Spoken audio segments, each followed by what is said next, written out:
Welcome back to What Arty Noobs with General Disturbance. This is the M53 M55, the Tier 9 American SPG.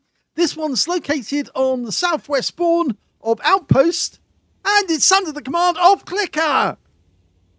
Well, no sooner did I send him in the graphics, so the last video he did on mines, he gave me another one. And they're very, very good, these videos. They're very instructional as well, because he does play exceptionally well. Okay, 3 marks on the barrel. Let's see what he can do. He's almost loaded, and he's aiming for the entrance to the castle. That's a 203mm 8-inch howitzer capable of 900 alpha. Oh, he winged him. 459 hit points with his first hit on the Centurion Action 10, and he got some stun assists as well. Now, changing position. You never know. There might be somebody out there who is capable of counter-batterying really quickly. So he's seeking a position where he can actually get another shot in, but from a different position. Always wise to move after the first shot. Loaded. Ready to go. Targets. Plenty of them. Lines up. Rounds out. Oh! Well, 3 together. And he hit, it looks to me like the BZ-72-1 took the most damage really because he actually got hit afterwards by somebody else. So 330 from the actual hit for him, 5 for the Viz-55, and it looks like the Centurion was just lucky enough to get out of the way in time. There he is again. Okay, we'll load it. Rounds out. Another direct hit, 319.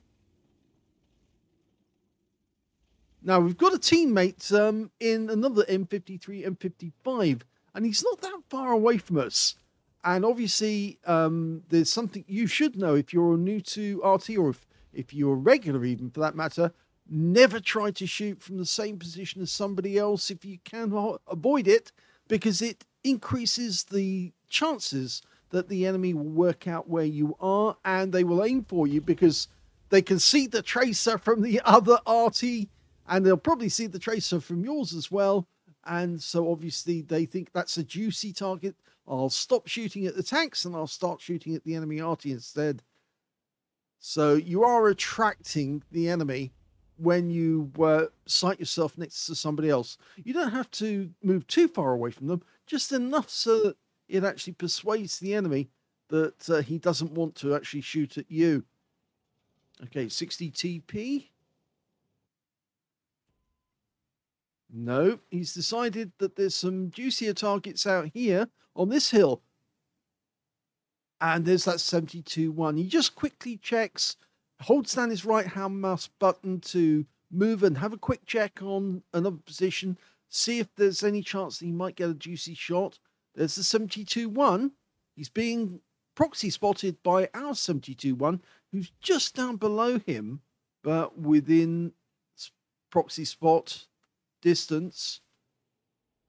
He's trying to work out which one would be the better target. It's difficult because these ones over here, I think he likes that gorilla, but he stayed aimed at the 72-1. The problem is when you are aiming for another tank, you have to invest that time to dial in on the next one. So, oh, he likes the Striv. Dialed in fully, waiting for the guys back up again. He went through the aim point, but he just wanted to be certain. Striv keeps going backwards and forwards. Now he thinks he's moving through the aim spot. Of course, there is a price to pay. If you stay too long aiming at one target and trying to get that, then obviously you miss other opportunities elsewhere, which is why he kept checking occasionally on some other spot to see if there was something else he could aim at instead. The other Arty nearby us actually is the M53. He's using the 155mm howitzer. You can always tell it because it's the long, thin gun that extends over the front of the chassis. So it goes over the engine deck, rounds out in the Martian. Now, it seems the enemy tanks down on that quarter up in the north are actually now moving towards us. Even though there's a couple of our tanks down there, a BZ-68 and a T-110E4, they've got the numbers.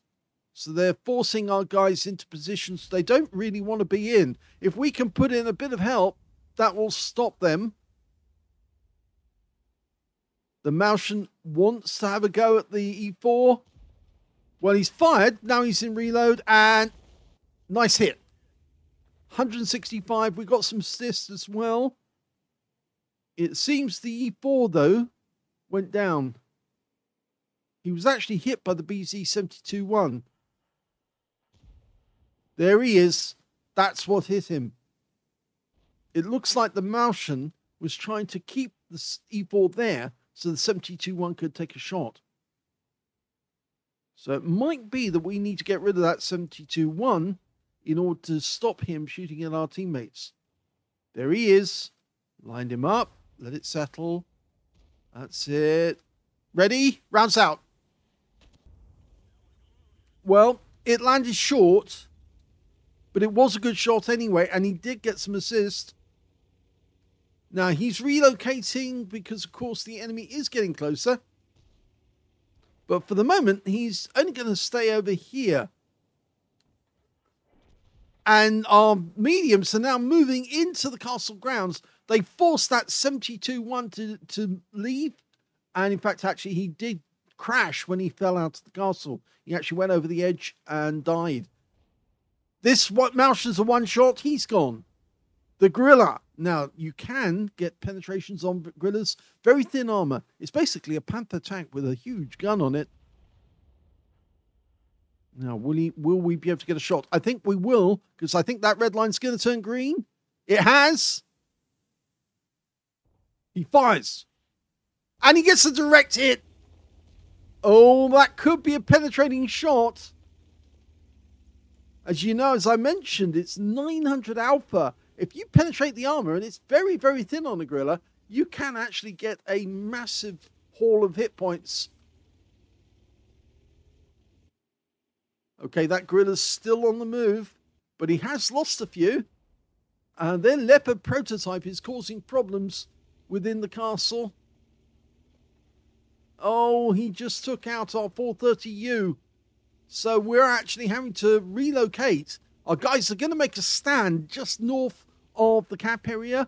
We're going to provide support from a little way down. Now, the enemy isn't that far away from us. We've got T-30 moving up on the castle grounds. And again, he's got a 155mm main gun.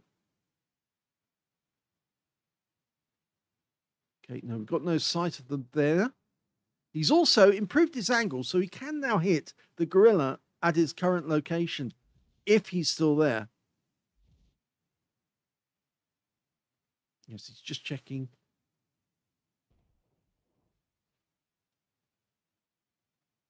This is part of the problem of sometimes all the enemy disappear and you've got nobody in sight, you've got nobody to fire at. It slows down your damage rate. Okay, he's looking where the strip might be. Just checking all the spots. A Type 61 can't hit that guy because there's a rock in the way. Might hit the T-30 now. And yes, he can. So the vehicle had to turn around there. That's why the reticule moves slowly. He centered his arc. Again, that's another trick that's really useful to know, because if you center the arc, even if the enemy moves outside the actual spot, you're still going to be looking at any target just either inside the actual arc of the vehicle. Remember, it's 30 degrees either side of the center line, 60 degrees in total. Cranvar's moving in. T-30, there he is. Now, when the Cranvar the T-30 sees that a Cranvar's after him, he might actually move back. And I think he's spotted him now. Okay, so he's changing his turret. If he backs off from the Cranvar, we'll get a chance. If he goes towards him, it's going to be a little more difficult. Ideally, we want the Cranvar now to pull back. Oh, that's the M53 firing. That was a 155mm round. Less stun. Well, we got a chance. 218, it counts. The enemy is now making it at their gains on our cap area. They're still pushing. It's a difficult shot, but we can make it. There's the Griller. We're waiting for the last few seconds for a reload.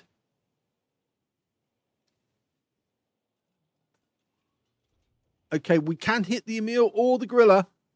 They're both trying to get a shot at 263, but they know that they might actually get shot at. That's it. He got a hit. Oh, he penetrated. 993. That's a high roll.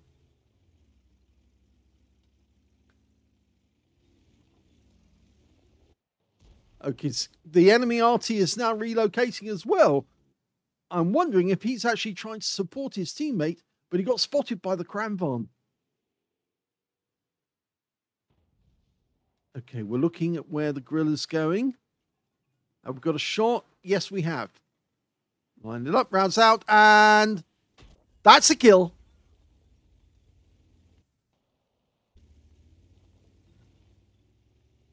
Okay, the Emil 2 on the enemy team is now in trouble because he's outnumbered. At last, the T-54 can come into it. The 263 is holding him in position. Now, can we get the kill? Trying to catch him in the crossfire. The 263 needs to go down the other side. The T-54 just took a big hit. Can we get a shell in there? Rounds out. Well, it helps. 305. And we got the stun assist when he went down. That's how Arty does it. We help our teammates just by landing a shell nearby the enemy. Distracts them just for a moment. They get stunned, and all of a sudden, they're out the game. So that's a nice bit of work there. We're 2 up on the enemy. Still 5 left to kill. Type 61, we're in the last seconds of loading. We could splash that guy.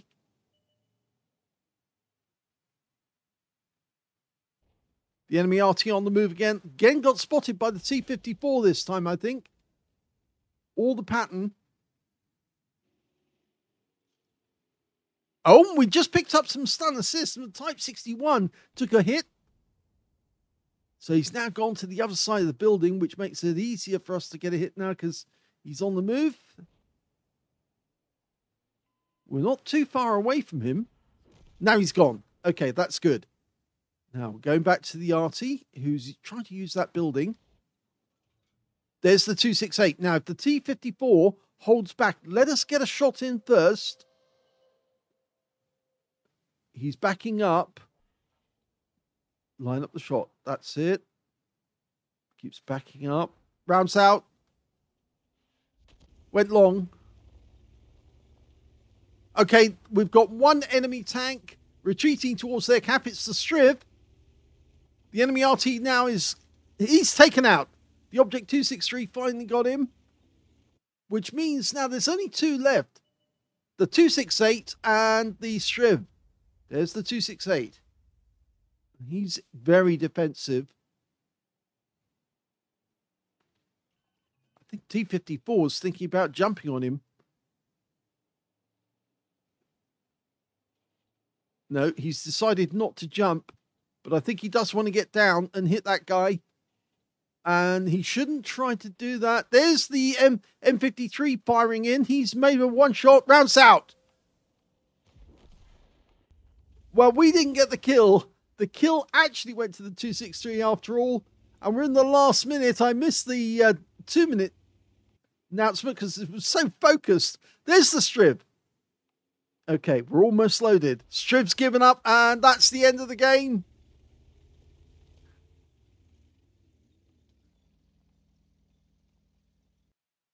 Here's the end of battle stats. That was an ace tanker game for CLERker in the M53, M55. He managed to get a bruiser medal for getting at least 5 critical hits and got 11.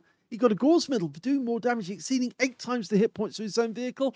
And he also picked up a Confederate as well for hitting more of the enemy than anyone else on his team. His win rate on that one, 5,297. He was certainly picking up the hit points and getting penetrating shots. In fact, he got 2 penetrating shots on the Guerrilla 15. Yes, the first one he fired in, we didn't actually see the figures. That was the one where we thought that maybe it did actually hit and he got a direct hit, but it was the second one that he definitely got one, because it was 993, I think it was, from the hit, and therefore we know that that was a penetrating shot. Anyway, let's have a look at the team score and see how well he did. Well, look at that. He got the highest damage on the game, 4,855 hit points, but it wasn't enough to get a high caliber. Only the Gauze and the Confederate wasn't 20% of the enemy hit pool. Second highest was the Cranfarm, 4,757, and the third highest was the 60 TP on the enemy team, who had 3,916. When it came to kills, it was the Object 263. He got 6 kills. He managed to get himself a Top Gun in that game, and 3 kills went to the Guerrilla 15 on our team, and also the Guerrilla 15 on the enemy team. And we only got the 1 kill out of that one.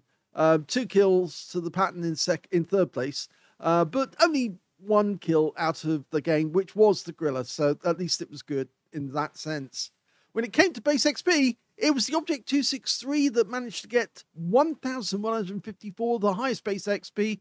1,122 went to CL1CKER, so he wasn't far behind, and they were the only 2 players who managed to get over 1,000 base, with the Cranvarn getting 917 in third place.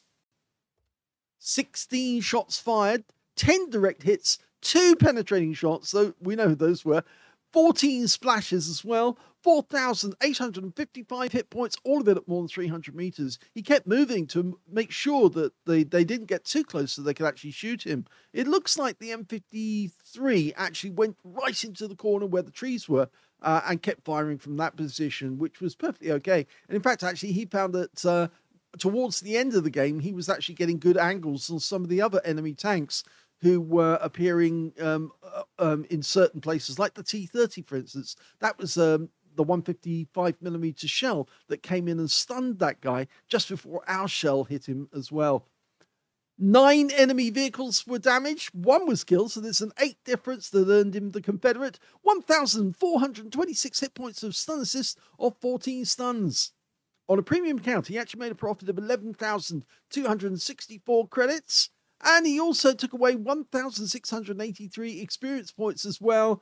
The game lasted nearly 14 and a half minutes, so 14:23. So yes, it was going down to the wire. And if the enemy had delayed us in any way, then it could have been a last-second game, which was a bit like the game we had yesterday on Mines. If you haven't seen that one, check it out, because it went round right down to the last second, where we had the enemy Arty holding up one of our guys in the tank right at the gates of the back of the cap, on Mines, getting ready to shotgun him, when of course a miracle shot, a last moment shot, actually won the game. So you'll actually see that if you watch it. I won't spoil it by saying who did what, but please do watch that one, because it is a really good game, very tactical, and it did work to CL1CKER's advantage. I hope you enjoyed that replay. If you did, please give this video a like, do subscribe to our channel, leave a little comment down below because it feeds the algorithm. And remember, please, that we are trying to get as much money as we can for Edwin E20 of Awesome Epic Guys, so he can keep his home.